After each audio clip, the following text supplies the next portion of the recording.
U.S. coronavirus stimulus checks. Are you eligible, and how much will you get? Most taxpayers will get a check from the $2 trillion economic package, the largest in U.S. history. The U.S. has agreed on a $2 trillion stimulus package, the largest economic stimulus package in U.S. history, in response to the economic impacts of COVID-19. While corporations will be the biggest recipients of the bailout, some of that money will be paid directly to Americans hit by the pandemic. Most taxpayers will get a check in the mail, while those directly impacted by the economic effects of COVID-19 are slated to receive robust government support. Here's what we know so far about how the new stimulus package will directly affect Americans in the coming weeks. Who's eligible for a check from the government?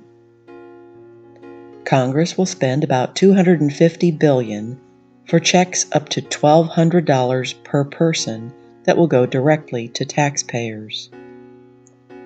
To be eligible for the full amount, a person's most recently filed tax return must show that they made $75,000 or under. For couples who can receive a maximum of $2,400, the cutoff is $150,000. If a person makes more than $75,000, the amount given goes down incrementally by $5 for every 100 increase in salary. So a person who makes $85,000 would get $700, while a person who makes $95,000 would get $200. If a person makes above $99,000 or a couple makes above $198,000, no check will be given. The Tax Foundation, a DC-based think tank, estimates that 93.6% of Americans will be eligible for a check coming from the stimulus package. What about parents? Taxpayers will be given $500 per child listed as a dependent on their latest tax return. When will I get this money? That is still unclear. Experts say that Americans will likely not get the money until May, given how long it takes the Internal Revenue Service to send out checks. Treasury Secretary Steven Mnuchin said that the White House wants the checks out in 2 weeks, but the logistics of sending them will likely make the wait a bit longer. This is not the first time the government has sent checks to Americans.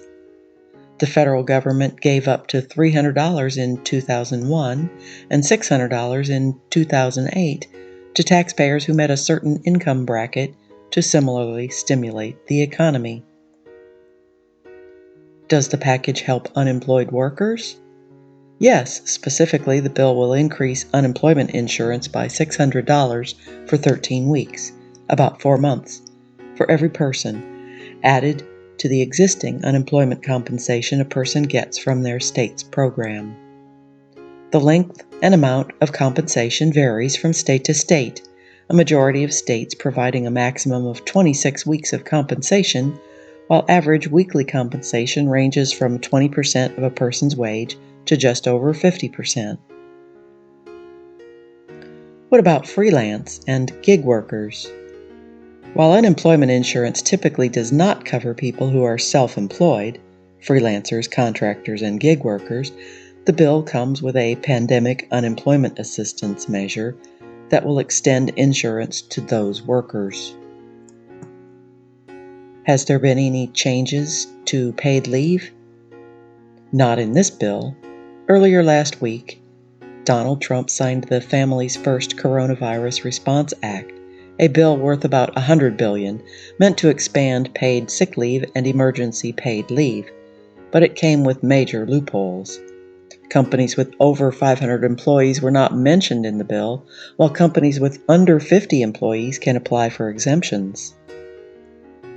The bill mandates 10 days of fully paid sick leave for employees of companies with 500 employees or less. Parents of those companies affected by their children's school closing and those leaving for medical reasons can get 12 weeks of pay at 67% of their salary. Will there be anything to offset healthcare costs related to COVID-19? Again, not in this bill. The Families First Coronavirus Response Act included a measure that mandated all COVID-19 testing is free, but treatment for any symptoms, there is currently no cure for the illness, still comes at a cost. A few states have reopened enrollment for their health insurance programs to allow those concerned about costs to enroll. But there are still stories of people getting bills for as much as $34,000 to cover treatment of the virus's symptoms.